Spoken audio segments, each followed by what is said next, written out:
7 अक्टूबर को हाईकोर्ट ने 12 नवंबर के महर हुसैन की ज़मानत मंजूर की थी और आज 2 बजे हाईकोर्ट का ऑर्डर हाईकोर्ट की साइट पर अपलोड हुआ। उसके बाद बेल एप्लीकेशन नीचे की कोर्ट में फ़ाइल करने की तैयारी शुरू हुई। हमने जिन लोगों का हाईकोर्ट लेकर गए थे उन सभी लोगों का आज रजिस्ट्रार के पास पेपर वर्क जो था वो कंप्लीट हो गया और कल सेशन कोर्ट में मजिस्ट्रेट कुरड़कर साहब के पास सभी लोगों का बेल एप्लीकेशन रखा जाएगा और कल उनका बेल मंजूरी मिलने के बाद पाकिट या लखोटा जिसे कहते हैं वो बनाकर कोशिश ये है कि कल दिन भर में बेल एप्लीकेशन का पाकिट बन जाए और शनिचर के दिन तमाम ही लोगों को जो सेंट्रल जेल में 11 महीने से बंद हैं उन सब को रिहाई मिल जाए, ऐसी कोशिश कर रहे हैं।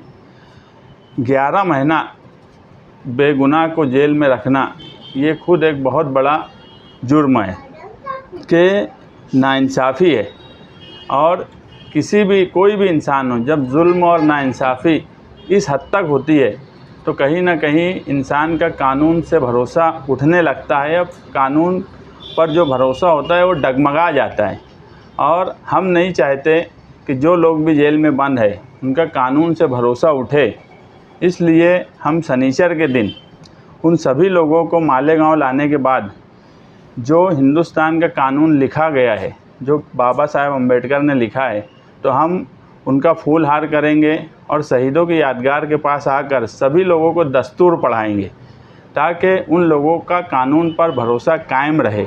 आज पुलिस का जुल्म नाइंसाफ़ी हो या जो भी हो, इस मुल्क में अगर किसी को इंसाफ मिल सकता है तो वो कानून से ही इंसाफ मिल सकता है। कानून का इंसाफ कभी देरी से हो सकता है मगर इंसाफ हर हाल में कानून ही देता है और कानून पर भरोसा कायम रहे। इसलिए हमारा प्रोग्राम शनिचर के दिन जेल से लाने के बाद बाबा साहेब अम्बेडकर का फूल हार करके शहीदों की यादगार के पास अशोक स्तंभ पर सभी लोगों को संविधान पढ़ाया जाएगा। इसका मकसद सिर्फ हमारा ये है कि हम कोई इस्तकबाल नहीं करना चाहते, ना ही हमारा कोई प्रोग्राम है। सिर्फ हमारा मकसद ये है कि इतने लंबे वक्त तक लोग अगर जेल में हैं तो उनका कानून पे भरोसा और मजबूत हो और उनके बाहर आने के बाद हम उनको बताएंगे कि यार कानून ने ही हमको इंसाफ दिया है। और हाईकोर्ट ने जो ऑर्डर किया वो कहीं ना कहीं जो अव्वल दिन से बोला जा रहा है, पूरा शहर बोल रहा है कि यार पुलिस ने जो कार्रवाई की, जो दफ़ात लगाई वो बहरहाल बड़ी सख्त लगाई। और हाईकोर्ट ने भी अपने ऑर्डर में उन दफ़ात को फाइंडिंग की है जिसमें तीनों ऑर्डर में 74 नंबर में तो क्लियर बोला गया है कि जो 307 लगाया गया है वो मतलब क्यों लगाया गया है वो नहीं लग सकता था। उसमें लिखा हुआ है कि there is no corresponding injury in respect to alleged iron rod used by accused. Section 307 has been invoked in this case. However it appears that one of the policeman had suffered injury to his knee, यानी घुटने के पास उसको लगी है। और 307 की कलम हमेशा बॉडी के ऊपर के पार्ट में जब लगती है उसी वक्त 307 की कलम लगती है। 74 नंबर में भी क्लियर है। उसके बाद 75 नंबर में भी जो कोर्ट की फाइंडिंग है वो क्लियर है कि it is dependable whether section 307 of IPC can be invoked in this case. 76 number में भी क्लियर उन्होंने बेल देने में जो बेल दी है उसमें लिखा है कि CR number 76 of 2022 refer to some injury sustained by the witness in the nature of simple injury. उसमें भी सिंपल इंजरी ही रही है। कहीं ना कहीं ये बात साबित करती है कि शहरियान जो अव्वल दिन से वो बात बोल रहे थे कि यार सख्त दफ़ात लगाई गई और पुलिस ने जो उस वक्त करना था पुलिस ने वो कर दिया।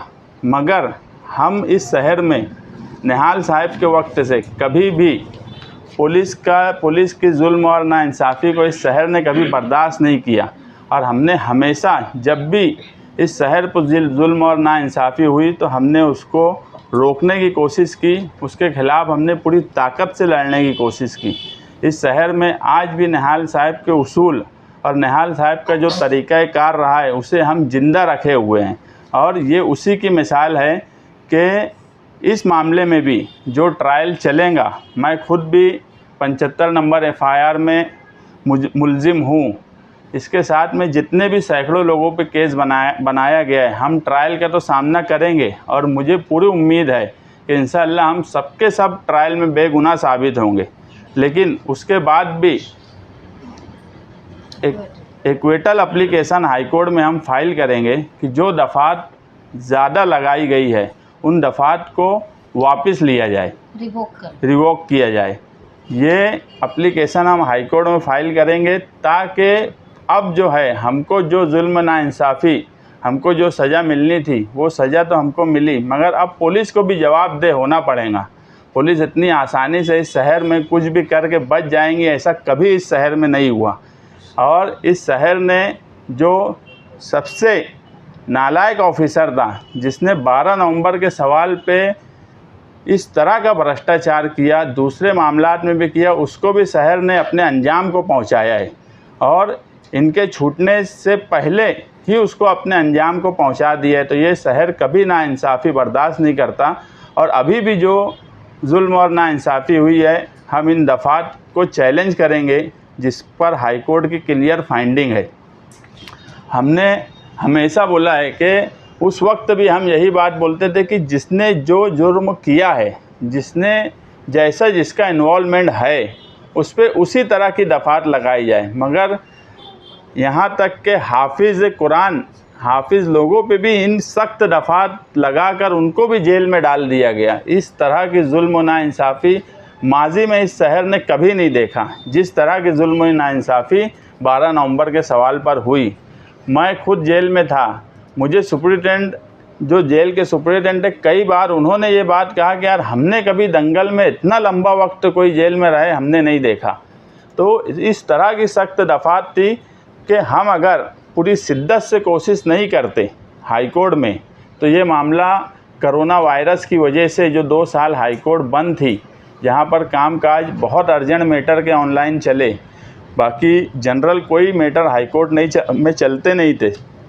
अगर हम पूरी शिद्दत से कोशिश नहीं करते, और इस कोशिश में इमरान बैटरी आला, अनीस मेमन, नज़ीर भाई, हमारे पापा भाई, नदीम भाई, ये सब लोग जो महरूसिन के घर के हैं, इन्होंने भी पूरी ताकत से हमारा साथ दिया कि जल्द से जल्द उनकी रिहाई हो, और हम कामयाब हुए उसमें। और मालेगांव शहरियान की दुआएं उनके साथ थी। मैंने आज तक किसी मामले में मालेगांव शहरियान को इतनी दुआएं करते नहीं देखा जितनी दुआ 12 नवंबर के सवाल पर हुई। 12 नवंबर का वाक़या ऐसा था कि मालेगांव शहर का बच्चा ये बात ज़रूर मुझसे पूछा करता था कि भैया कब छुड़िए उन लोग। तो इस हद तक नहीं तो बड़े बड़े लोगों को देखे कि जब जेल में कोई चला जाता तो लोग भूल जाते, मगर ये शहर दिल वालों का शहर है। ये शहर ने उनको याद रखा। हमारे लिए यही बहुत फ़ख्र की बात है कि हमको तकलीफ़ बहुत हुई। आज जो जेल में है, जो हम 3 महीना 4 महीना जो रह कर आए, उनको जो तकलीफ़ हुई, जो 11 महीना रहे, उन्होंने कितनी तकलीफ़ उठाई होंगी ये मैं अच्छी से जानता हूँ। मगर वो तकलीफ़ का शहरियान ने बदल भी दिया। इतनी दुआएं उनके लिए कि उनको कभी भूला नहीं। यही हमारे लिए इंसाफ है शहर की तरफ से। बाकी वो लोग आ जाएंगे जब, उसके बाद हमने एक बात बोला कि एक पोर्टल एप्लीकेशन हम फाइल करेंगे। उसके अलावा सब लोगों की रिहाई के बाद इस शहर में क्यों ऐसा हुआ, किन लोगों का इन्वॉल्वमेंट था, इस पर भी हम बात रखेंगे। मगर सब लोगों की रिहाई होने के बाद जब सब लोग शहर में आ जाएंगे, उनसे मशवरा करके हम आगे इस सवाल पे भी बात करेंगे।